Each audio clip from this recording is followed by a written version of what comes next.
Hello, I'm Yanni Moutsios. You are watching One TV News at 5. These are today's top stories. Vladimir Putin tells Russian soldiers they are fighting for the same thing their fathers and grandfathers did in his Victory Day speech in the Red Square in Moscow.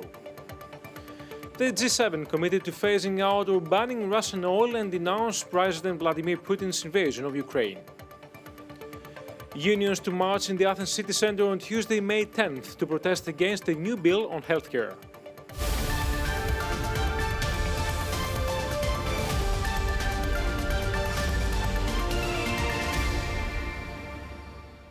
Vladimir Putin has told Russian soldiers they are fighting for the same thing their fathers and grandfathers did, as he used his Victory Day speech to link the war in Ukraine to the memory of the Second World War and justify his invasion.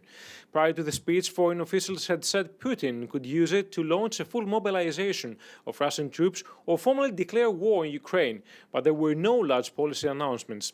Instead, he suggested Russia was forced into the war by NATO and pledged to provide aid for the families of soldiers who had died in what the Kremlin is calling a special operation. Speaking at the 77th annual celebration of the defeat of Nazi Germany, Putin launched a defense of his war in Ukraine, pivoting from a recognition of Russia's greatest generation to a description of how it was believed Ukraine was being armed by the West for an imminent attack on Crimea, the peninsula annexed by Russia in 2014.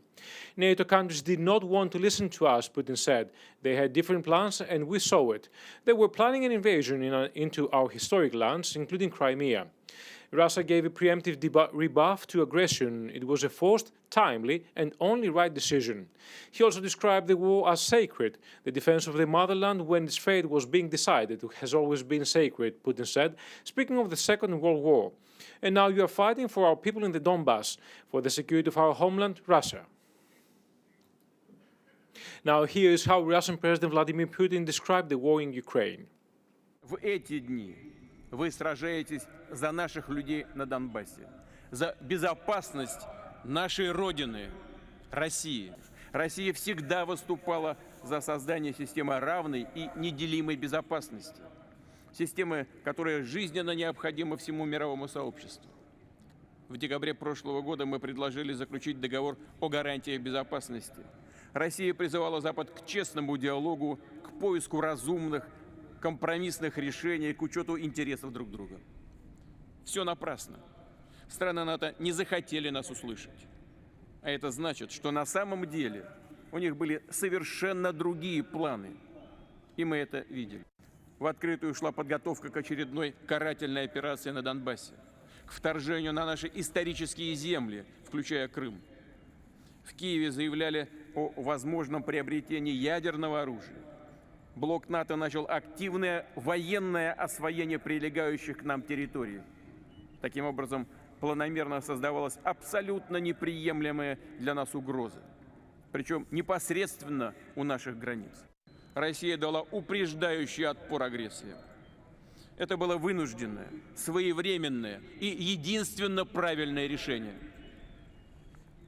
Решение суверенной, сильной, самостоятельной страны. Also on the program, the G7 says it is committed to phasing out or banning Russian oil and denounces President Vladimir Putin's invasion of Ukraine. Ukrainian President Volodymyr Zelensky confirmed that 60 people who were sheltering in a school in Bilohorivka near the eastern city of Luhansk were killed when Russian forces bombed it this weekend. The United Nations had condemned the attack, with Secretary General Antonio Guterres saying he was appalled by it. Meanwhile, more than 170 civilians were successfully evacuated from the Azovstal steelworks in Mariupol and have arrived in Zaporizhia. Officials said that more than 600 people have been evacuated from the plant and from Mariupol in total. Members of Ukraine's Azov battalion trapped inside the Azovstal steel plant, meanwhile, said they fear they will be killed if captured by Russian forces, as they pleaded with Ukrainian authorities to help arrange their extraction. Speaking to the media from inside the besieged steelworks, Lieutenant Ilya Samoilenko vowed to fight on, saying that surrender would be a gift to the enemy. The Greek embassy in Kiev has reopened for business, Foreign Minister Nikos Dendias said on Monday. Manolis Androulakis, formerly the consul of Mariupol, would lead the embassy in the Ukrainian capital as such the affairs, Dendias said. Dendias made that announcement in Athens after a meeting with his Kenyan counterpart, Rachel Omano. United States President Joe Biden and other G7 leaders held a video call with Zelensky in a show of unity ahead of Russia's Victory Day celebrations on Monday. The G7 said it was committed to phasing out or banning Russian oil and denounced President Vladimir Putin's invasion of Ukraine. His actions bring shame on Russia and the historic sacrifice of its people, the group said in a statement, referring to Soviet Russia's role in defeating Nazi Germany 77 years ago. America's top diplomat to Ukraine, Kristina Kvivev, arrived with her team in Kyiv on Sunday in a step towards resuming the country's presence in the capital. The visit was timed to commemorate victory in Europe today. Canadian Prime Minister Justin Trudeau promised new weapons and other equipment for Ukraine after a surprise visit to the country during which he toured Irpin, a Kyiv suburb in scene of some of the worst early attacks by Russia. He also said Canada would remove trade tariffs on all Ukrainian imports for next year. In an address to mark Ukraine's 8 May Remembrance and Reconciliation Day, Volodymyr Zelensky said his country paid homage to all those who helped defeat Adolf Hitler, but accused Russia of repeating his crimes. This year we say never again differently. We hear never again differently. It sounds painful, cruel. Without an exclamation, but with a question mark. You say never again. Tell Ukraine about it. Greek Prime Minister Mitsotakis is paying an official visit for the third time to the United Arab Emirates today, where he held talks with the crown heir of Abu Dhabi, Sheikh Mohammed bin Zayed Al Nahyan.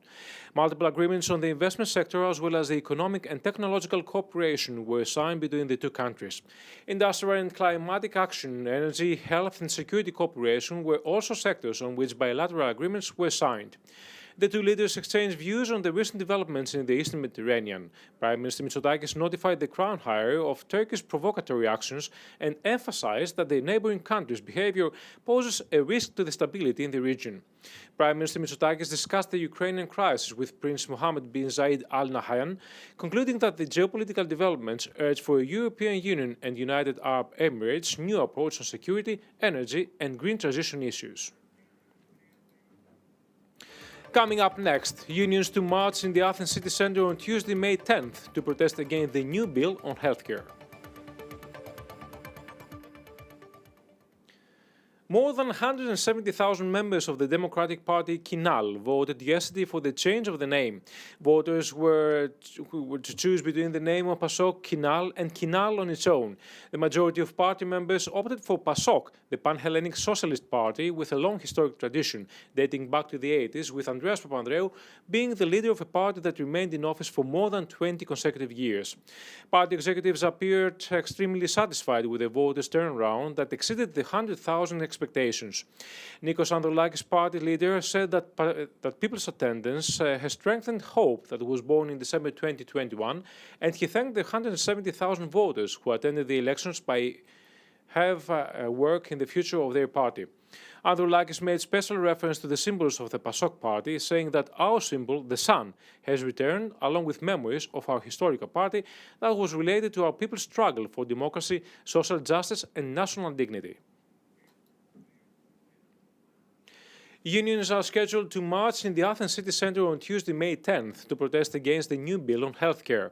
Hospital doctors and medical staff will suspend their services throughout Greece from 11 a.m. till 3 o'clock in the afternoon, whereas unions are expected to rally at 11:30 in the morning, mustering outside the Ministry of Health and marching towards Syntagma Square at the House of Commons. That's all from us. Next news bulletin at 6 o'clock in Greek. Thank you for watching.